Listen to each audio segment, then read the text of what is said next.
A group of concerned citizens are trying to facilitate returns of South Sudanese from Khartoum.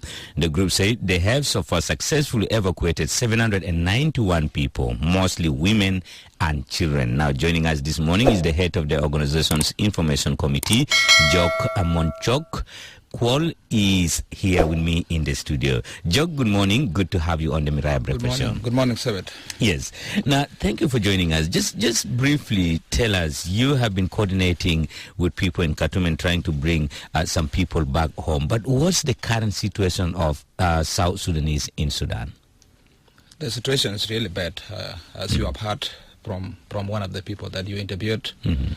The situation is really bad because we have different categories of people in Khartoum who are South Sudanese. We have those who were staying there in Khartoum. They were already residents.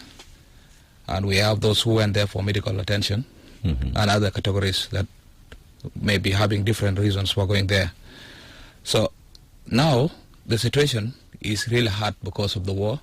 People are cut off from food supply, water, and electricity. These are in case of those who were actually staying there. You have those people who went for medical attention. They are not able to access medical attention, and the situation is really bad. We also have people, or this one, in the general situation for all of them, the security situation is not that good, because you can see that the bombardment from the air and the artillery is on the ground, and even the crossfire is really affecting. We have people that we have lost in this war, so the security situation is really bad. So the situation generally is really bad. And do we have any idea how many South Sudanese were lost in this fighting? Or you don't have the statistics? We don't have the statistics yet. Yeah, but we have lost people. We have some report of families reporting people that are killed in the crossfire. Yeah, we have some incidents where even people who are moving in car can be maybe shot at by the soldiers. So though we don't have the statistics, we are hearing every day that South Sudanese are dying as a result of the war. Of course, the bullet cannot discriminate. Anything can happen. Now, talking about, there is a formation of the concerned citizens. These are people who now are trying to help South Sudanese in Sudan. What's the inspiration behind the formation of these concerned citizens? Thank you for that question. You know, this one, when the war broke out in Sudan, in Khartoum, on 15 April, every citizen was concerned. The South Sudanese, all of us, including our government, was concerned. But we came up with this idea, and it was initiated by Mr. Jok WaMonychok, who called out to all South Sudanese to come together to do something for our people. You know, he was joined by all the people that are here in Juba. We have people in Australia, those in Canada, America, and UK, in Europe. We also have people in Japan, as you have seen that our people are also there. We have Dembola Roy is also very active in this. So we also have coordinators that have come up in Khartoum who said that we cannot live and without being sure of the situation there. So these people are really very helpful in coordinating. So we came up and called it Citizens Call for Emergency Evacuation and Reception of South Sudanese Trapped in Sudan. We also call it Citizens Emergency Evacuation Initiative. Yeah, so this actually, we came up because we realized as citizens, we are not very far away from the government. The government said our plans to evacuate have not yet materialized. So we said, let's do this while we wait for the government. The good thing is that the day we launched this initiative, the Ministry of Foreign Affairs got involved, and the acting Minister of Foreign Affairs was the first person to donate, was the first person to come and donate in our center, followed by all the citizens. All right. So. Yes, and before we continue into the details of how you're helping these people, and for those who are now trapped there, what is being put in place to help them, some people will be reasoning that this should have been government initiative. It should be the government who is the first to, begin bringing out its own citizens. That's a legitimate question that someone can ask. But as you can see, as I told you, the government has not been very far away from this. We have government agencies that have come in to support us in this initiative. And that's why yesterday we received Relief and Rehabilitation Commission, Chief Registrar, the Registrar General, Mr. Dominic Genge was with us. And we have also the Office of the Percy Lady also supported us. They came to the center, and we are in contact with them. Our logistic committee is in contact with them. And even the presidency is also in touch with us. The Foreign Affairs Ministry is in touch with us. But what is very important about this question is that government and people are always the same. And always, it is the government that has the citizen that is always strong. So with those challenges that the government or the gap that exists within the government duties or the role the government is playing now, where it is the mediator between the warring parties, might have taken them away. And we have realized that we have to fill that gap so that we can be behind the government to do this for our citizens that are trapped there. Absolutely. Of course, it doesn't matter at the moment who really brings South Sudanese away from Khartoum. The most important thing is they're in safety. Now, talking about that, so far, how many people have you able to evacuate from Khartoum to South Sudan or to safety? We have evacuated over 1,000. Over 1,000 at the moment? Yeah, at the moment, because we have about 10 trucks that have left Khartoum to run. And some of them have reached up to Paloch, and they were lifted to Juba. And we have also people that are living by their own, because we are having some people that have the capacity to come out from Khartoum up to Rang. We also have people that's actually to Rang. We have also people that are using the route of a will. They are there, and we also have a BA.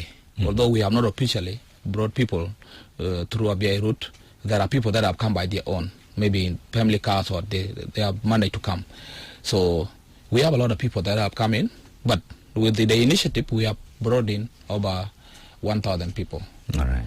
And you're still bringing more. We heard that there is centers in Khartoum that has been, like pick-up centers for where South Sudanese can be, and then you can get them from there. Tell us about that.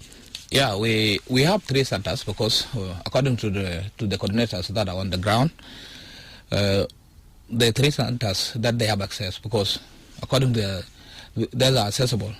They are accessible to them, and also to the trucks. The 3 centers are, we have Ayusip, where we have in Suksita. There's the center where we pick people from Ayusip.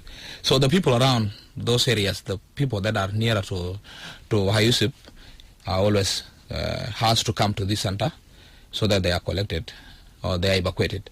We also have Omdurman in Koda School. There is another center where people can come.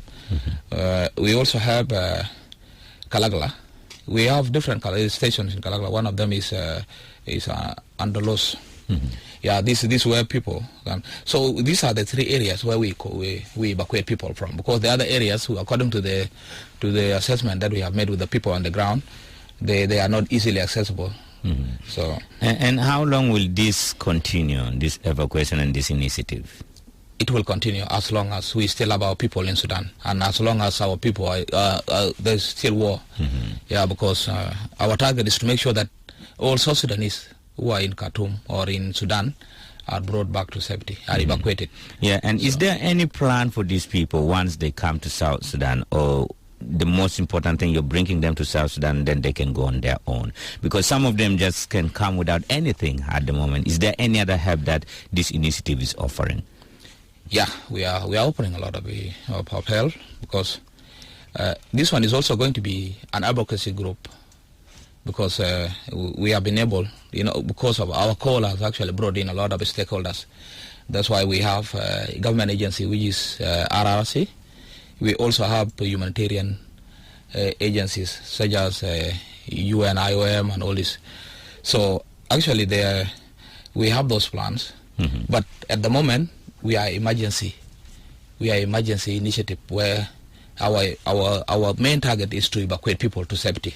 And after that, we will see or there's a progress now, and there are even some plans that we are writing, so that we work on them after people are evacuated. All right. And when we receive people, we have been able to see how they are being received by RRC.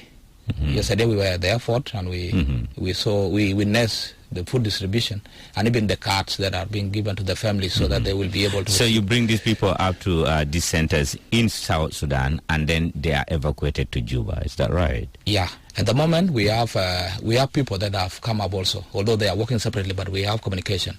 Like Shagai Foundation of Baby Ali. They went there. They evacuated. They had lifted people from Poloj after coming to Rangan Poloj. All right. We also have the facilities office also brought people to Juba. We also have RRC. RRC had 2 flights yesterday, and we had a donation from Nilepet for 2 flights that are going to bring people. We are now working on it. I think it will be tomorrow to bring people from Poloj and Reng to Juba. All right. So. But our main target is to bring people to South Sudan. All right. With this rank. You're right. Jok, that's the time we have. Thank you so much. Any final remarks and message that you'd like to sign? If someone who is listening to us right now and would like to help, how can they help? We have a lot of way that we have actually called our citizens to help our people. You know, as you have seen, emergencies are always, no one has planned for them. So it is very important that we do the roles that we can do as citizens, and we are calling for all South Sudanese to support this initiative to evacuate our people. We have different kind of ways that you can help. You can donate money. You can also give us your car so that we can go and collect people. You can give us fuel because we are running out of fuel. You can give food so that the people that are coming can be given food to eat. We also clothes and any kind like plane. If you can be able to hire a plane, you can go and bring them. All right. Jok, thank you so much. I'll get the contacts later and give it to our listeners. If you're listening to the Miraya Breakfast Show, and that is Jok, who is actually the head of information committee in this citizens or concerned citizens initiative or